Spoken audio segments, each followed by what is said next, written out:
So hey guys, welcome to another video. Today I want to talk about my favorite current heavyweight pro boxer at the time, which is Deontay Wilder. And I want to make again a video about why we can see that people try to trash him, try to bully him, try to take all his achievements away from him, even his natural abilities, or his natural ability which he's so famous and infamous for, which is of course his punching power, especially his right hand punching power, so his straight right hand punching power. But we also saw that he has decent punching power in the left hook and also in the right uppercut. So we can really say he's an overall great puncher, but his straight right hand is one of a kind, obviously. And now we have this guy, Boxing Bros USA, who's talking about the fact, or who's asking the question whether he's really that great of a puncher or whether he's just a cherry picker.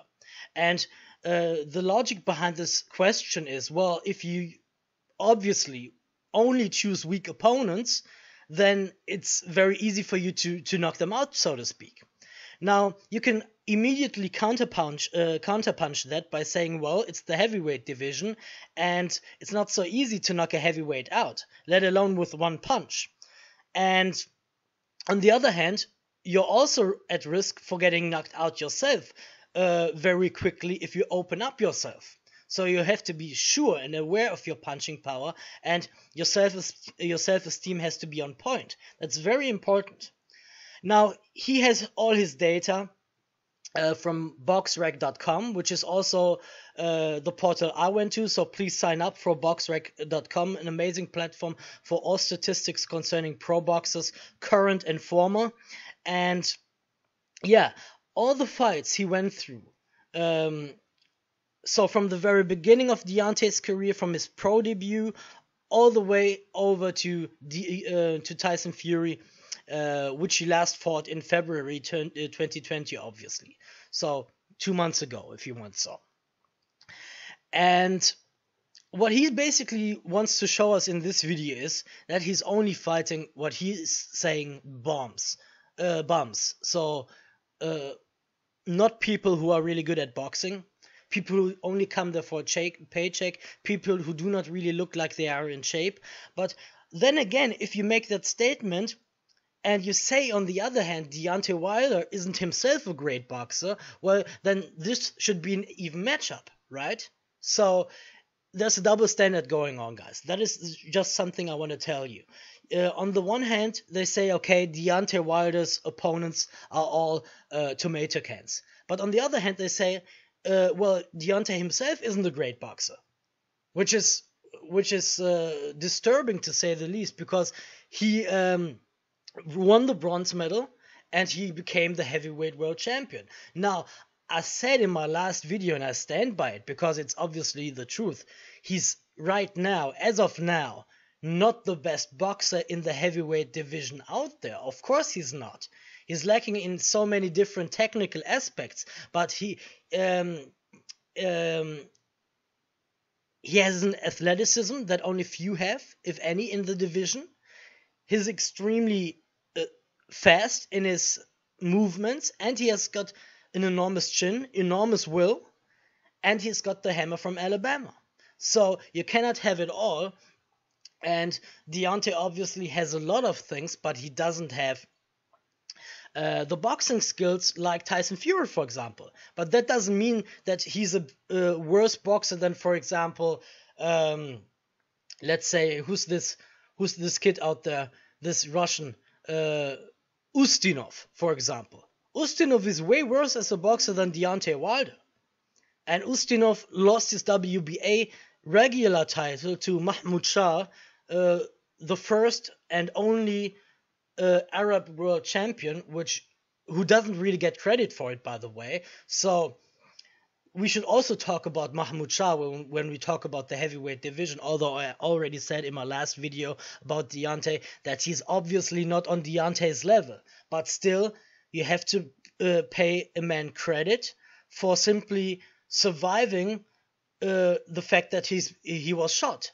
He was shot when he was sitting in a diner by his old friend who was jealous of him. and he survived the shooting. So what else can you say? And from almost being paralyzed to coming back to winning the regular WBA heavyweight world title, although be it against Usyk, is the American dream, so to speak. So for all you guys over there in America, you should really check out Mahmoud Shah. But back to Deontay. Okay, so I told you now what this guy is talking about here. I will put the link into the description because I do not really waste any more time on going through this video because I already gave you a summary. So I will put this in the description down below so that you can check it out yourself. And I went to boxrec.com as well, and what I did, I listed all the fights of Deontay Wilder from his pro debut on the 15th of November 2008 until his last match, his last bout against Tyson Fury.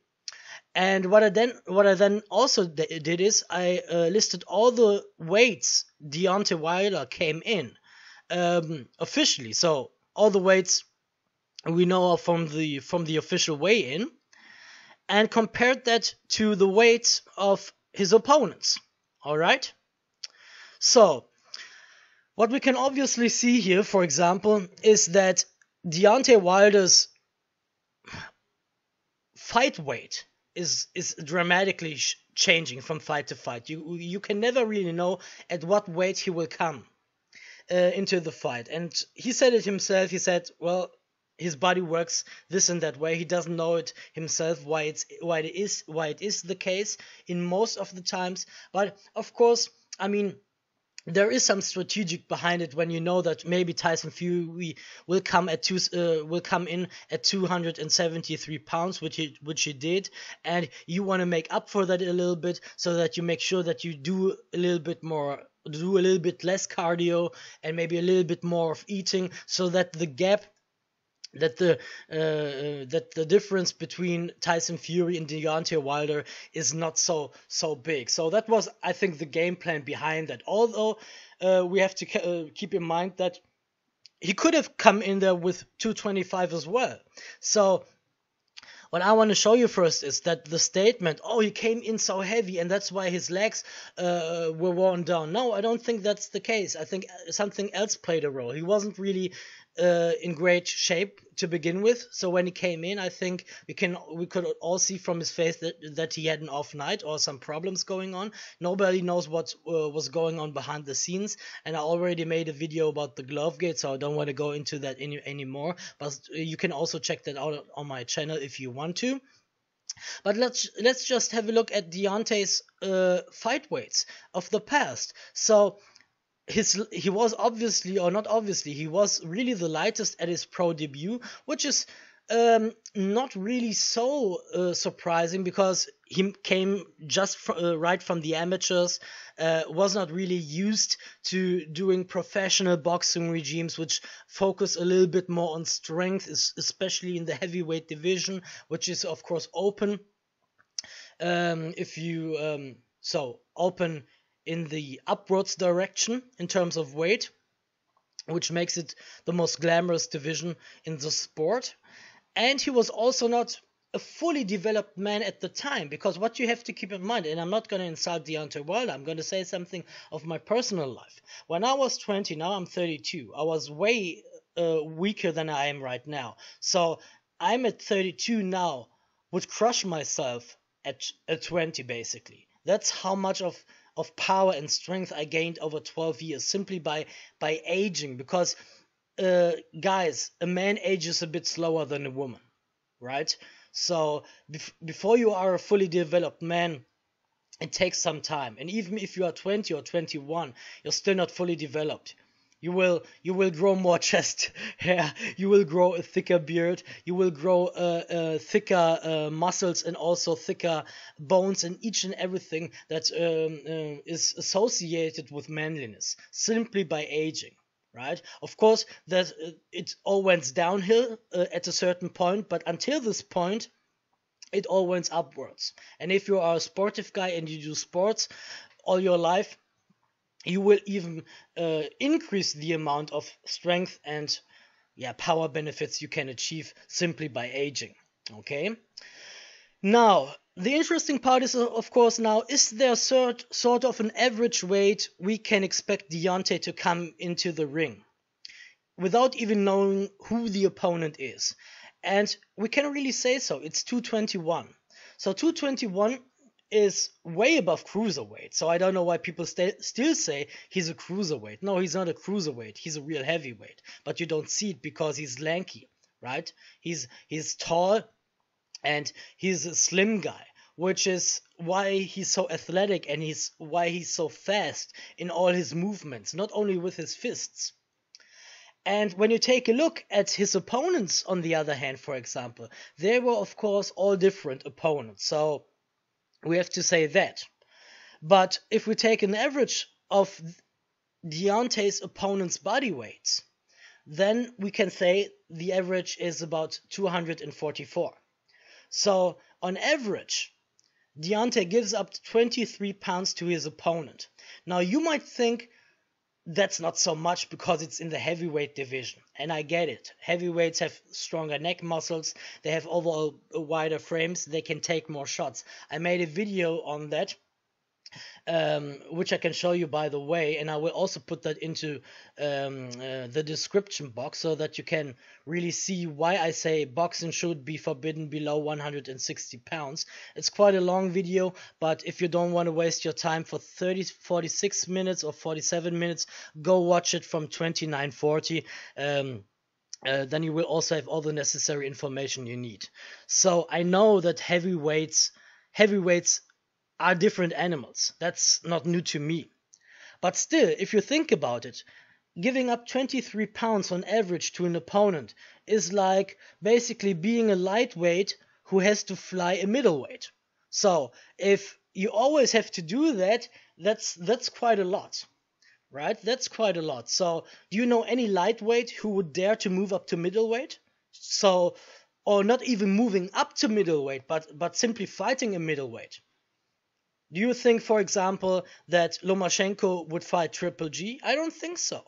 So that's quite a decent weight advantage his opponents have over him on average. Now I calculated the mode. So the mode is basically the most frequent value in a distribution. I just wanted to know, is there a weight that Deontay came in the most? And that's exactly 224 pounds. But he only came in at this exact same weight for 3 times in his career. But 224 seems to be sort of, well, the benchmark where he either says, okay, I want to add a few more to it, or I take a little bit more off of it. That's sort of the way I see this table. Now his maximum was obviously 231 and his minimum was 27 or 27.25, but I took here even numbers to make it as simple as possible. And there were 2 opponents who came in at the same weight at 239, but all the other opponents varied very much in weight. And if you take a look at his max opponent, guys, his max opponent came in at 398 pounds. Now, you might think, okay, this guy couldn't even move, but that's not the case. I mean, if you have an opponent that weighs 398 pounds and cannot move for a second, then this guy is not really scary at all. But imagine 398 pounds are coming at you for at least 4 rounds, and you have to make it, you have to survive it, and you have to basically knock the other guy out before he does it. That says a lot. And I really made sure that this fight was legit, because I first thought that BoxRec might have mistaken the 3 by a 2 or something like that. So I really took a look at this fight, and if you see the weight difference here, 215 pounds against 398 pounds. Guys, if you can knock somebody out who's 183 pounds heavier than you, you obviously have a hard punch. So that was the biggest difference in weight for Deontay in 2010, right? In 2010. So imagine that. And then there are people who are really saying no, he wasn't able to knock Fury out because he only weighed in at 273 pounds. No, it was a totally different animal. I mean, Tyson Fury is considered either the number two or the number one in the world right now, which officially he is. Officially, he is the number one right now in the world. So we have to say the official things. But depending on what fan you are, you could either say Deontay is the number one, or you could say Tyson Fury is the number one, or even AJ, right? But there was a consensus formed around those two, so Fury and Wilder, that those are the two best. Okay, and now Fury has the lineal title, the WBC title, and was crowned also the Ring Magazine champion. So Tyson Fury is now officially the number one, there's no doubt about it, but I still don't hold him as the number one because he simply cheated too much for me in the fight, and it was a dirty fight, but it was a fight that showed that he has enormous ring IQ and he has boxing skills, also dirty boxing skills, which Dustin Nichols didn't have. So you cannot really compare those two. And we have to keep in mind that Deontay really put Tyson Fury down in the first fight, where he weighed 17 pounds, or 18 pounds, 18 pounds less than in the second fight, in the second meeting of them two. So Deontay definitely has punching power. And it's not really how much he weighs or how much the other person weighs. I mean, the second heaviest was Morales, and Morales came in at 291 pounds, which is also extremely heavy. So if you say he hasn't got punching power, I don't know really who has. That's crazy to me to say it. And I want to show you this fight between Wilder and Dustin Nichols, because here you can really see that it was a legit fight, and you can also see that this guy could move, and this guy was actually throwing punches. So let's take a look at the short fight. So you can see he's moving in, he's trying to really hit Deontay. Deontay is hitting him, but he can take obviously a good shot because it's that heavy. So that was by no means an easy fight, because once this motherfucker gets in there and clips you, you can be gone. Just take a look at Butterbean, for example. Butterbean was in no way, shape, or form a good boxer, but when he hits you, it's over. And see, Deontay was sticking some jabs in there, dancing a bit, making fun a bit of his opponent, so to make him angry, to make him lose his temper. And you see, Deontay was sort of pushed, sort of hit, I don't know. Maybe this was also a knockdown, honestly. But you can really see that this man is no joke. It's not a 400-pounder who's just sitting on his bed and eating Big Macs. So this guy was really there to fight. And of course he was slower, but I mean, still dangerous, as you can see. You don't want to get clipped with the right hand of this man or with the hook of this man. Believe me. But of course he was nowhere as a boxer, nowhere near as good as Deontay.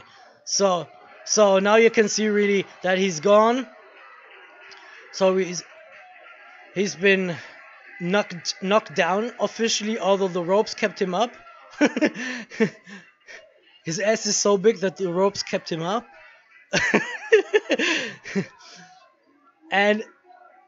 But still a dangerous thing. I mean, no middleweight, no welterweight would dare to move up and fight this guy, or to step into the ring with him. Nobody. So if you can still move, if you can still box, and you are that heavy, you are a threat to anybody. If you are not intelligent enough to use your strengths against this fat and heavy man.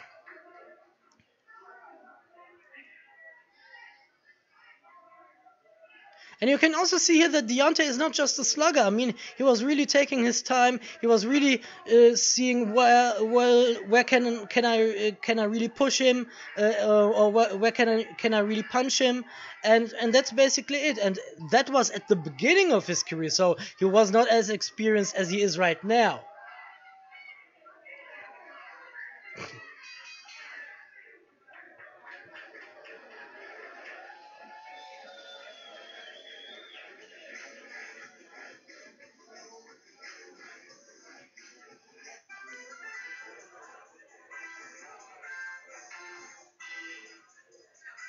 Oh, he gave up. Okay, the man gave up. Okay, that's it for today then. I thought there would still be something like a knockout to be seen, but okay. So it was a TKO then because the man gave up. I think because of stamina issues. But you see, this guy was dangerous. If he really hits you, it's over. So always think about that. And yeah, make sure to give me a like if you liked the video. And as I said, both links will be put into the description box down below. See you soon.